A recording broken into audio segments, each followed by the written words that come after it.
Hola, mi nombre es Carlos Grajeda y les voy a hablar sobre la unidad número 1 de la materia de circuitos hidráulicos y neumáticos, que trata sobre la introducción de la neumática. Los antecedentes históricos y aplicaciones, ventajas y desventajas de la neumática. Las primeras aplicaciones de la neumática se remontan al año 2500 a.C., lo que nos dice que es algo demasiado antiguo. Entonces, mediante la utilización de muelles de soplado. Posteriormente fue utilizada en la construcción de órganos musicales, en la minería y en la siderurgia. Las muelles de soplado son las que están arriba, se utilizaban para echar aire como si fuera un abanico o algo así parecido. Las aplicaciones. Dice que la tecnología de la neumática se utiliza en sistemas industriales, tales como plataformas elevadoras, apertura y cierre de puertas o válvulas, que cierre de puertas, pues lo hacen mediante pistones a veces. Embalaje y envasado, robots industriales, prensas y pulidoras. Y aquí tenemos un poco de las imágenes de lo que antes les dijimos. Aquí utilizan un pistón de aire de neumática para levantar el montacargas. La mayoría de los actuadores son pistones neumáticos. Las ventajas que tiene la neumática es que el aire es fácil de captación y abundancia en la tierra. Eso quiere decir que hay mucho, y por ser algo que no se cobra, pues es gratis, o sea, lo puedes conseguir rápido. El aire no posee propiedades explosivas, por lo que no existen riesgos de chispas, tales como otros como el helio o otro tipo de aire o gas. Los actuadores pueden trabajar a velocidades razonables, altas y fácilmente regulables. Por lo regular, la neumática es muy rápida. El golpe del aire es muy rápido, no es tan lento como el de la hidráulica. Y dice que los cambios instantáneos de sentido. Las desventajas. En circuitos muy extensos se producen pérdidas de cargas considerables. Requiere de instalaciones especiales para recuperar el aire previamente empleado. Las presiones a las que trabaja normalmente no permiten aplicar grandes fuerzas. Altos niveles de ruido generado por la descarga de aire hacia la atmósfera. Preparación del aire comprimido. La preparación del aire comprimido no solo consiste en obtener aire, una presión determinada, ya que una vez conseguido esto, hay que controlar que dicho aire esté seco y limpio. En los compresores industriales se utilizan mucho los filtros y otras cosas para poder tener el aire limpio y seco. Entonces aquí nos dice que primero tenemos la válvula limitadora de presión. Después tenemos el compresor, que es el que, como su nombre lo dice, comprime el aire para tener mayor presión. Después tenemos el enfriamiento o el drenaje, el depósito del aire comprimido con una válvula de retención, que es donde nomás se acumula el aire ya comprimido, después de pasar por el compresor y después de pasar por el filtro, que es el drenaje. Y después tenemos la unidad de mantenimiento. Tipos de actuadores neumáticos y su simbología en norma internacional. Los actuadores neumáticos son mecanismos que convierten energía del aire comprimido en trabajo mecánico por medio de un movimiento lineal de vaivén o de motores. Y por aquí podemos ver en la imagen los los pistones y los motores que se utilizan neumáticamente. Los cilindros. El funcionamiento de los cilindros neumáticos se basa en el movimiento de avance y retroceso de un pistón o émbolo de una cámara provocado por la entrada y o salida del aire comprimido en el interior de dicha cámara, lo que provoca el empuje de dicho pistón que lo hace mover. Cilindros de simple efecto. Estos cilindros tienen una sola conexión de aire comprimido y no pueden realizar trabajos más que en un sentido. El movimiento de retroceso del vástago es provocado por el muelle. Pues este tipo de cilindro solamente actúa para un solo lado y solamente entra por una parte y se regresa mediante la muelle, ¿no? El vástago, que la muelle viene siendo un tipo como resorte. Solamente es para empujar rápido y regresa a su posición.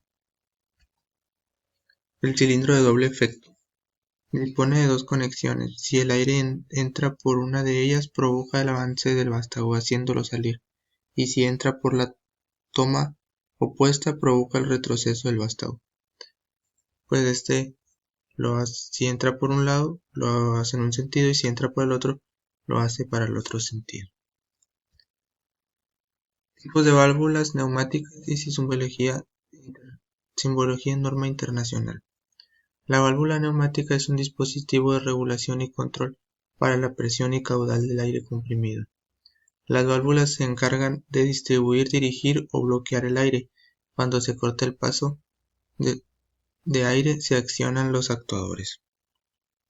Y aquí tenemos una de las válvulas. Las válvulas serían como los apagadores en un circuito eléctrico,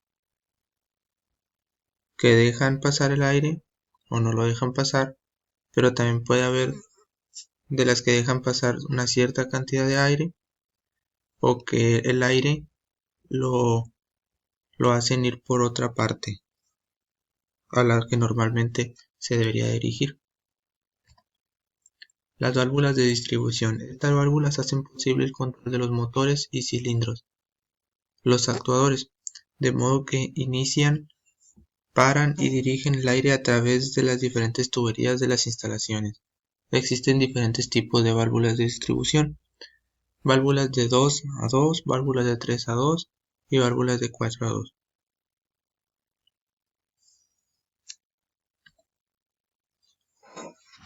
Válvulas de caudal. Las válvulas de caudal o de flujo varían la cantidad de aire comprimido que pasa a través de ellas, lo que implica influir directamente en la velocidad de actuación del cilindro o en la rapidez con la que se realiza una secuencia de movimientos.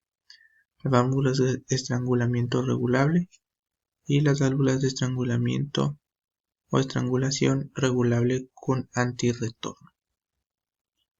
Pues las válvulas de caudal dejan entrar mucho aire, o pasar, perdón. Válvulas de presión. Las válvulas reguladoras de presión provocan una presión constante en un sistema que funcione con una presión más baja que la suministrada por el equipo de producción. Válvulas de regulador de presión sin orificio de escape y con orificio de escape, que hacen que siempre se mantenga una presión, y cuando se exceda mandan un escape del aire para que se nivele la presión. Las válvulas temporizadoras. Se trata de un tipo de válvula que combina una válvula reguladora unidireccional y un depósito acumuladora de la salida.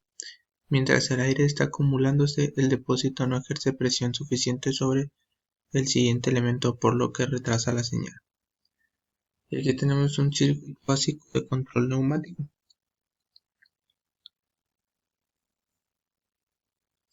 Que primero tenemos el compresor, que es el que pues ya dijimos que comprime el aire.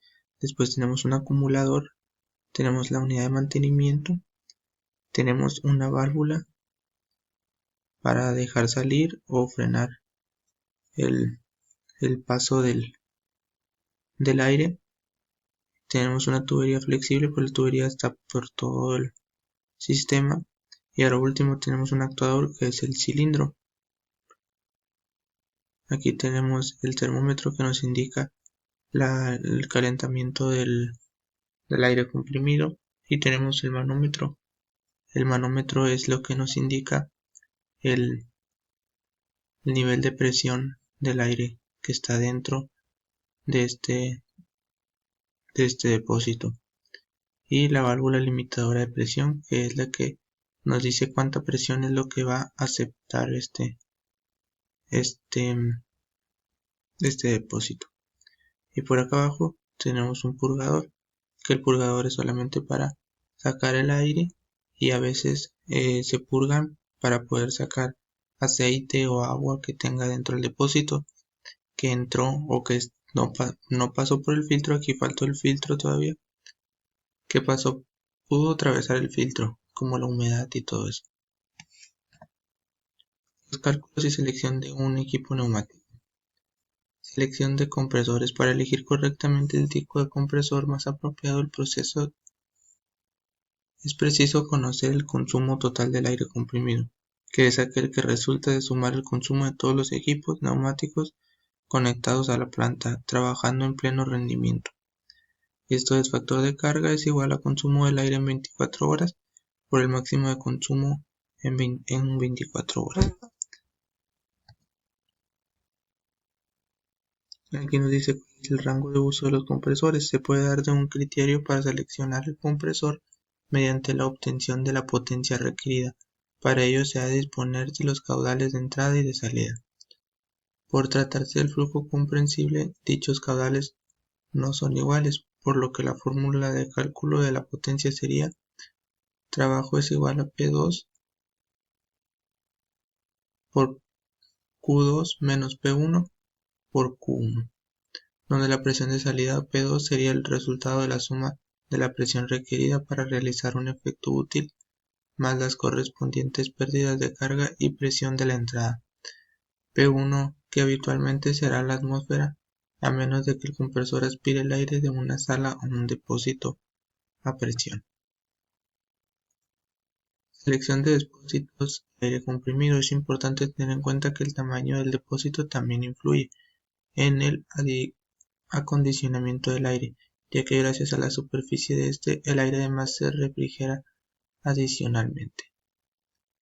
El tamaño del depósito puede determinarse mediante la siguiente ecuación, que el volumen es igual a C por T por P de la atmósfera sobre delta P, donde C es el consumo del aire en condiciones normales, expresado en metros cúbicos por minuto.